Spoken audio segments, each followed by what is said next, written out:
अब खबरों की ओर करते हैं रुख। यूपी की नौकरशाही में बड़ा बदलाव हो गया है। संजय प्रसाद को फिर से गृह विभाग मिला है।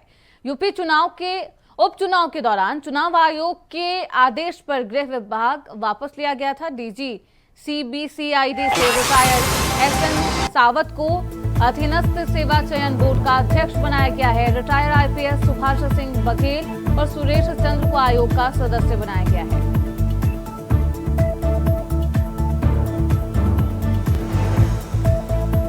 की नौकरशाही में ये बदलाव किया गया है। चुनाव आयोग के आदेश पर वापस लिया गया था गृह विभाग, अब वापस से उन्हें सौंप दिया गया है।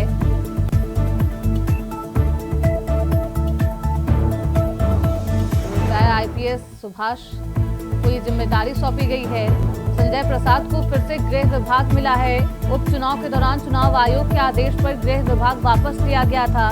डीजी सीबीसीआईडी से रिटायर्ड एसएन सावत को अधीनस्थ सेवा चयन बोर्ड का अध्यक्ष बनाया गया है। रिटायर्ड आईपीएस सुभाष सिंह बघेल और सुरेश चंद्र को आयोग का सदस्य बनाया गया है।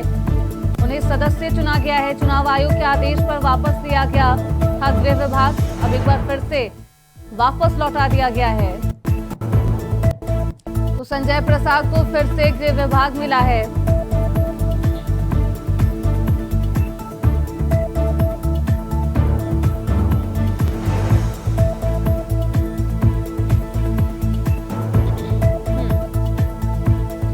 चुनाव आयोग के आदेश पर वापस लिया गया है गृह विभाग।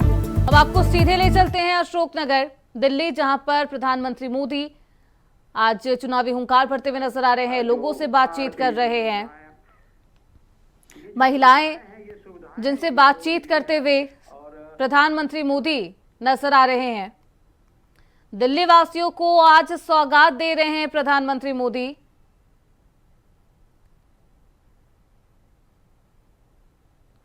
तो प्रधानमंत्री मोदी दिल्ली पहुंचे हैं चुनावी बिगुल फूंकने, और आज दिल्ली वासियों को तमाम सौगात दी जाएगी। अशोकनगर दिल्ली में मौजूद हैं प्रधानमंत्री मोदी, और पीएम मोदी का आज प्रचार प्लान भी तैयार है। विधानसभा चुनाव को देखते हुए आज चुनावी हुंकार भरेंगे प्रधानमंत्री मोदी, लेकिन उससे पहले दिल्ली वासियों को सौगात देते हुए नजर आ रहे हैं प्रधानमंत्री मोदी।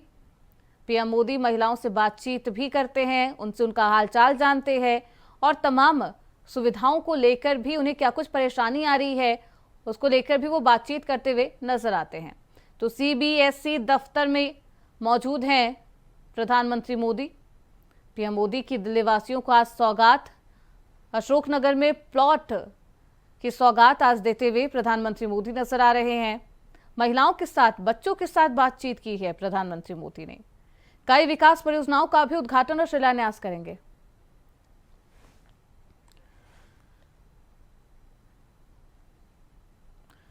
तो प्रधानमंत्री मोदी आज दिल्ली के दौरे पर हैं। बेहद महत्वपूर्ण ये दौरा। पीएम का प्रचार प्लान भी तैयार है। आर्थिक रूप से कमजोर वर्ग के लिए प्लॉटों की सौगात दे रहे हैं पीएम। 2 शहरी पुनर्विकास परियोजनाओं की सौगात आज प्रधानमंत्री मोदी ने दिल्ली वासियों को दी है।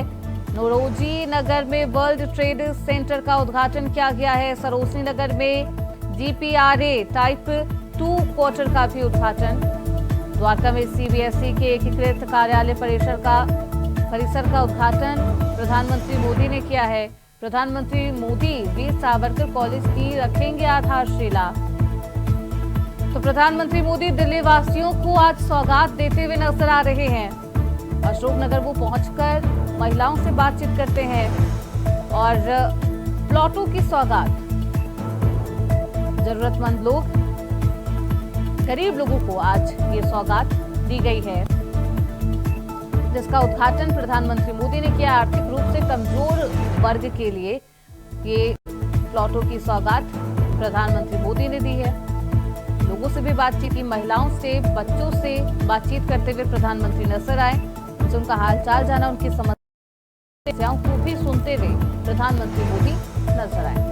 तो दिल्ली विधानसभा चुनाव से पहले बीजेपी की तरफ से ये चुनावी हुंकार भरी जा रही है। वहीं प्रधानमंत्री मोदी आज दिल्ली पहुंचते हैं और तमाम सौगात दिल्ली वासियों को वो देते हैं। दिल्ली वासियों को प्रधानमंत्री मोदी ने ये सौगात दी है। आर्थिक रूप से कमजोर वर्गों के लिए अशोकनगर में प्लॉटों की ये सौगात प्रधानमंत्री मोदी के द्वारा दी गई है। विधानसभा चुनाव से पहले आज पहुंचे हैं प्रधानमंत्री मोदी दिल्ली। महिलाओं से बातचीत की है, बच्चों से बातचीत करते हुए हमेशा की तरह एक बार फिर नजर आए हैं प्रधानमंत्री मोदी। बच्चों से बेहद लगाव रखते हैं, ऐसे में प्रधानमंत्री मोदी ने महिलाओं और बच्चों से भी बातचीत की है।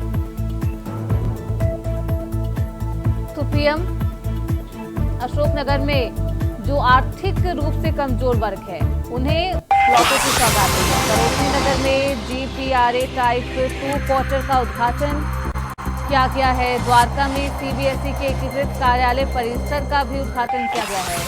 प्रधानमंत्री और वीर सावरकर कॉलेज की आज आधारशिला रखेंगे।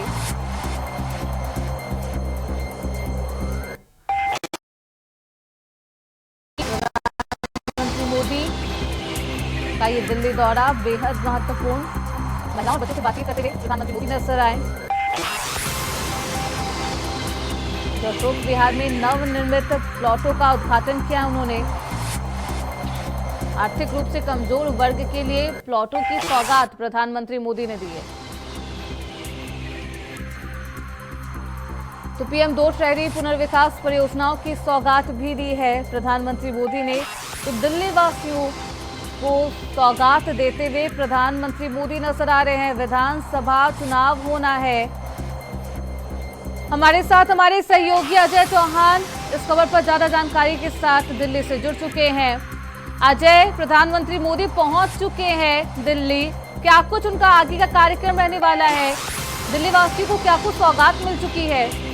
देखिए, जिस तरह से विधानसभा चुनाव नजदीक आने वाले हैं दिल्ली के अंदर, और जिस तरह से प्रधानमंत्री नरेंद्र मोदी ने दिल्ली की जनता को एक बड़ी सौगात देने जा रहे हैं, क्योंकि 4500 करोड़ जो योजना है वो लागू की जाएगी आज से ही, और आज से ही प्रधानमंत्री मोदी जनता को दे रहे हैं। तो देखना ये होगा कि आखिरकार विधानसभा चुनाव से पहले इतनी बड़ी घोषणा कहीं न कहीं देश के प्रधानमंत्री कर रहे हैं दिल्ली की जनता के लिए, क्योंकि कई हाईवे बनने हैं, कई कॉलोनियों को पुनर्वास करना है, जो झोपड़पट्टियां हैं, झुग्गियां हैं, उनको देना है। तो कहीं लेकिन विकास की बात करें, और 3 कॉलेजों का भी इसमें जो प्रावधान वो भी रखा गया सावरकर के नाम पर है।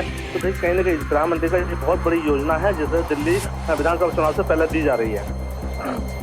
क्या कुछ सौगात दी जा रही है अजय? देखिए, बिल्कुल सौगात का देखिए बात कर रहा था। 3 कॉलेजों को आज उनका भी घोषणा की जाएगी जो सावर के नाम पर होगा। वही बता रहा जो झुग्गी झोपड़ी है, जो सौगात है, जो विकास की बात कर रही है, परियोजनाओं की बात की जा रही है, तो उसमें टोटल आज प्रधानमंत्री नरेंद्र मोदी लागू करने वाले हैं। क्योंकि घोषणा जब प्रधानमंत्री करते हैं तो कहीं ना कहीं वो दिल्ली की जनता के लिए काम की बात है। लेकिन ऐसे विधानसभा चुनाव जो नजदीक है उसमें कहीं यही देखा जा रहा है कि कहीं ना बीजेपी इस बार बहुत बड़ा कुछ दिल्ली को देने वाली है, और जिसके साथ प्रधानमंत्री 4500 करोड़ की योजना देने वाले हैं।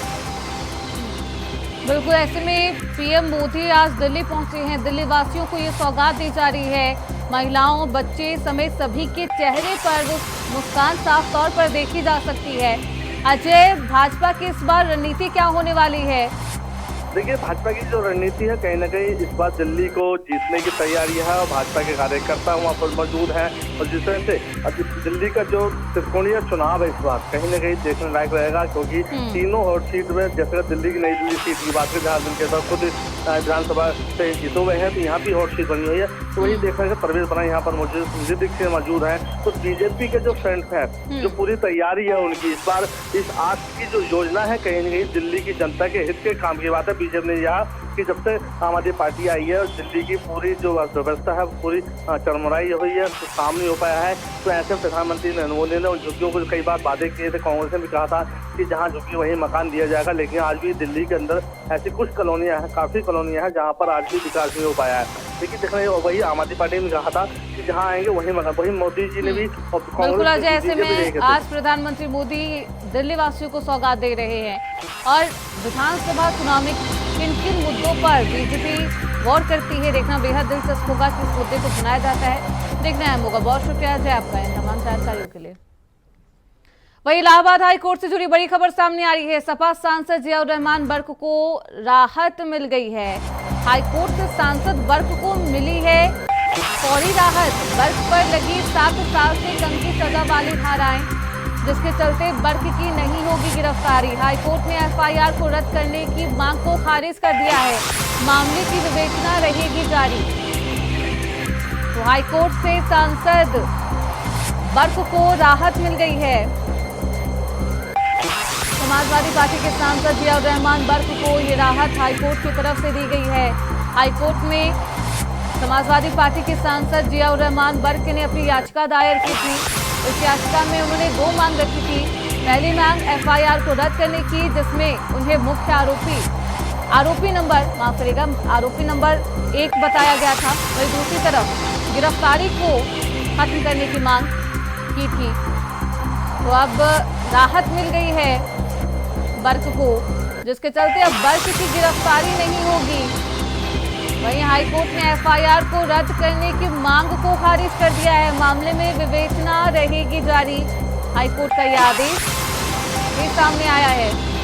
तो संभल में हुई हिंसा के बाद एफआईआर दर्ज की गई थी, जिसमें आरोपी नंबर 1 समाजवादी पार्टी के सांसद जियाउर रहमान बर्क को बताया गया था, जिसके बाद बर्क ने याचिका दायर की थी, जिस पर सुनवाई हुई। आज हमारे साथ हमारे सहयोगी शोएब रिजवी इस खबर पर ज्यादा जानकारी के साथ फोन लाइन पर हमारे साथ जुड़ चुके हैं।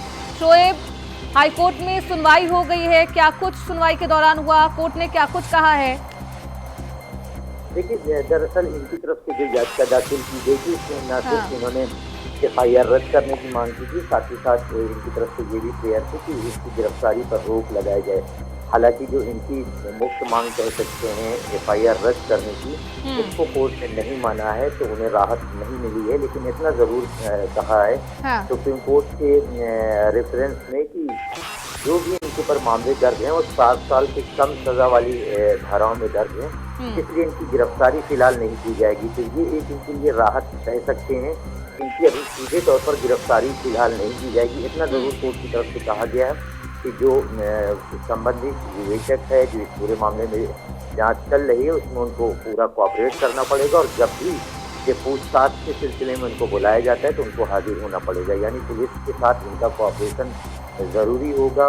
ये निर्देश कोर्ट की तरफ से दिया गया है। फिलहाल कोर्ट ने इतनी राहत जरूर दी कि इनको सीधे तौर पर अब गिरफ्तार नहीं किया जाएगा, लेकिन जो एफआईआर दर्ज हुई है, जिन धाराओं में एफआईआर दर्ज हुई है, उसकी विवेचना चलेगी। उसके पास जो पुलिस के पास जो भी तथ्य या साक्ष्य होंगे, उसके आधार पर जो पूछताछ करना चाहेगी उसको नोटिस करके इनको बुला सकती है, पूछताछ कर सकती है और उसमें इनको सहयोग करना होगा।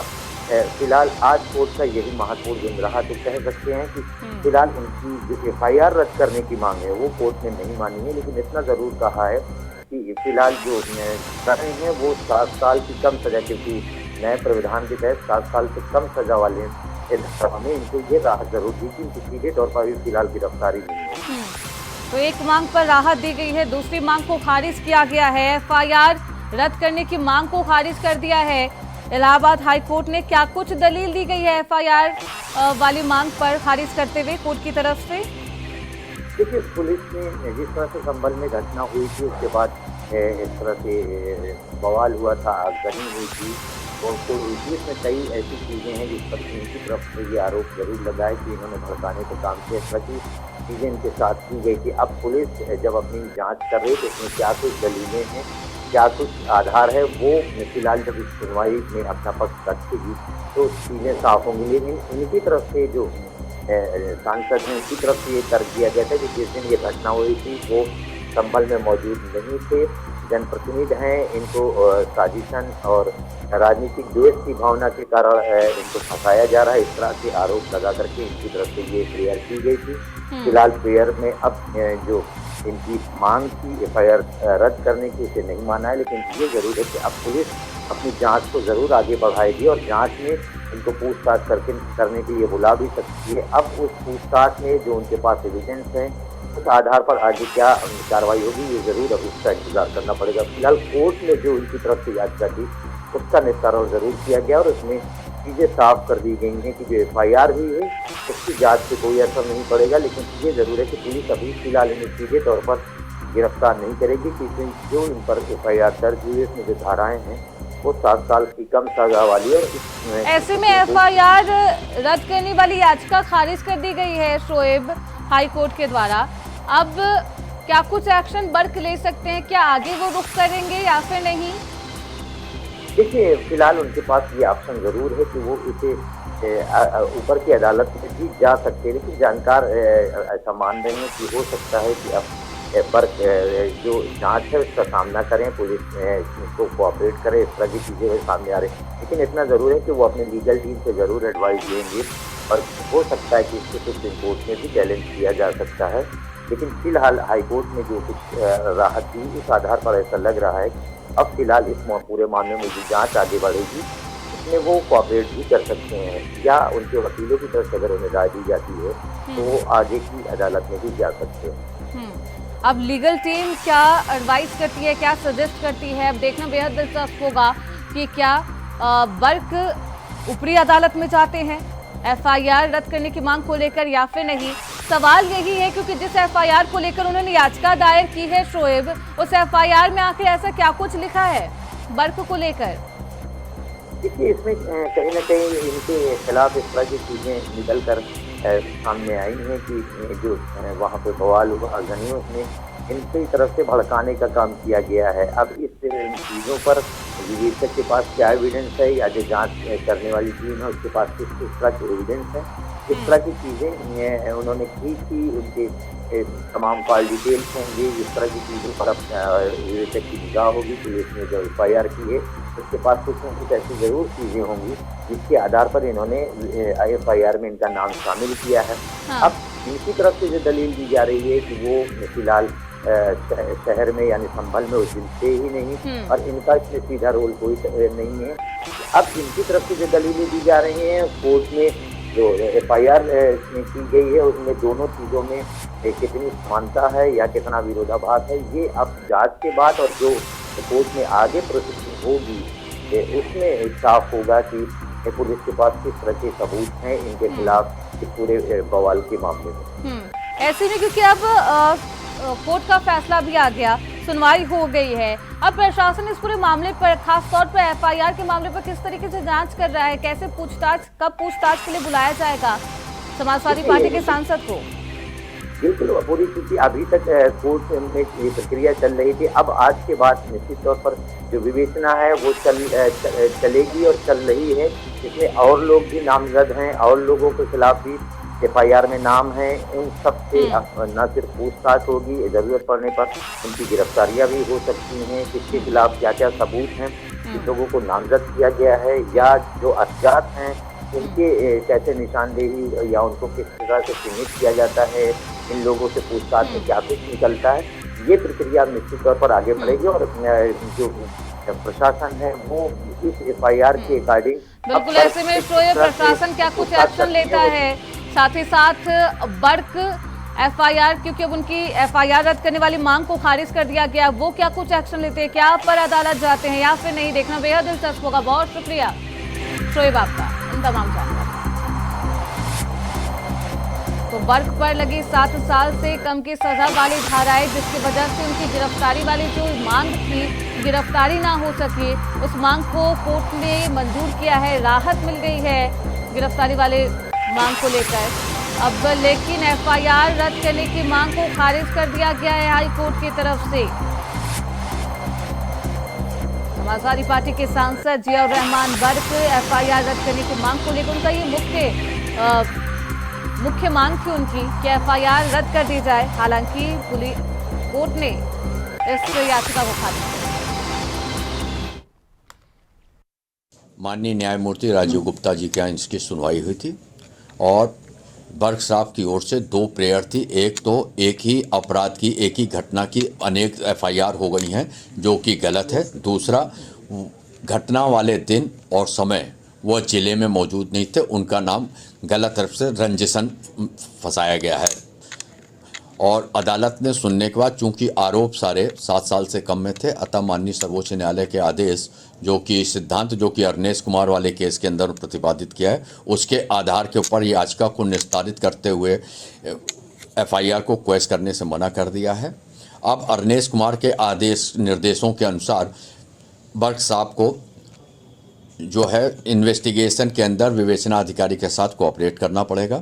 अगर वो कोऑपरेट नहीं करेंगे तो विवेचना अधिकारी अपना समुचित कारण को प्रदर्शित करते हुए उनको गिरफ्तार भी कर। हम लोग की ओर से दलील सीधी सी थी कि आप जनप्रतिनिधि हैं, आप ही कानून बनाते हैं, आप ही कानून तोड़ेंगे तो देश में कैसे होगा, एक चीज़। और उस घटना के अंदर जिसके अंदर बहुत सारी पब्लिक प्रॉपर्टी वहीं लखनऊ से बड़ी खबर सामने आ रही है। इंडियन ओवरसीज बैंक में सेंधमारी का मामला, 5 आरोपियों को रिमांड पर लेगी पुलिस। जेल में बंद आरोपियों से पूछताछ करेगी पुलिस। रिमांड पर लेने के लिए पुलिस ने कोर्ट में डाली है अर्जी। सभी आरोपियों से एक साथ पुलिस प्रशासन पूछताछ करेगा।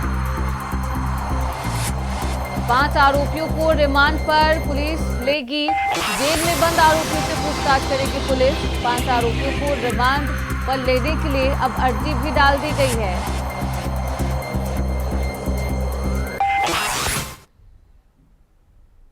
वही खबर कौशाम्बी से है, जहां महाराष्ट्र में लूट और हत्या कर फरार चल रहा अभियुक्त को एसटीएफ ने कौशाम्बी से पकड़ा है। 21 दिसंबर को महाराष्ट्र के ठाणे के महालक्ष्मी ज्वेलर्स के मालिक के साथ लूट हुई थी, जिसके बाद हत्या की गई थी।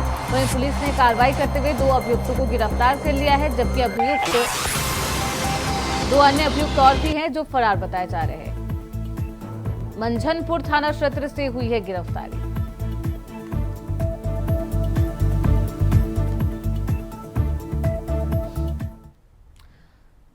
वहीं कौशाम्बी से बड़ी खबर सामने आ रही है। कच्ची दीवार गिरने से बड़ा हादसा हो गया है। घर में सो रहे मां बेटी की मौत हो गई है। एक बच्चा गंभीर रूप से घायल है। ग्रामीणों ने बच्चे को मलबे से निकाल अस्पताल में भर्ती कराया है। घर में बंधे एक मवेशी की भी मौत हो गई है। सूचना पर मौके पर पुलिस पहुंची। पुलिस ने शव को कब्जे में लेकर पोस्टमार्टम के लिए भेज दिया।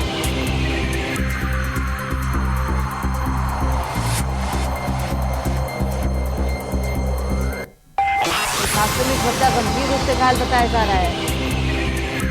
कच्ची दीवार गिरने से यह हादसा हो गया।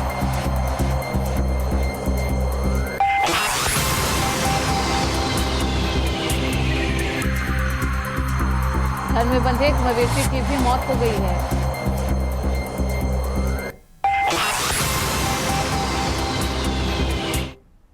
फिलहाल इसी के साथ इस बुलेटिन में बस इतना ही। देखते रहिए इंडिया वॉइस।